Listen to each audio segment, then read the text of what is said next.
बाबा साहब के दिए हुए अधिकार तो थे, लेकिन सभी जाति समाज के लोगों को चुनाव लड़ने का अधिकार नहीं था।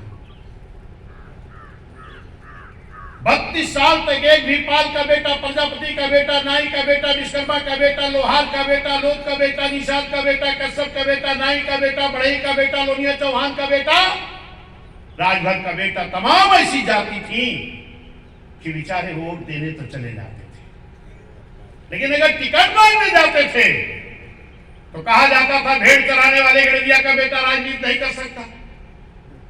कहा जाता था नाव चलाने वाला, मछली पकड़ने वाला निषाद का बेटा राजनीति नहीं कर सकता। कहा जाता था मिट्टी का बर्तन बनाने वाला प्रजापति का बेटा राजनीति नहीं कर सकता।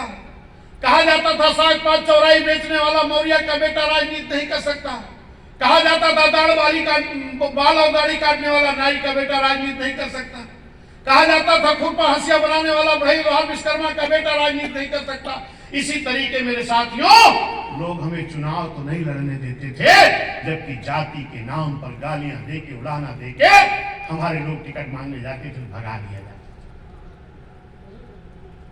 लेकिन धन्य मानवर कांसी राम साहब मान्य बहन जी, इन्होंने देखा कि इस देश में बड़ा न्याय हो रहा है, तब जाकर के 1984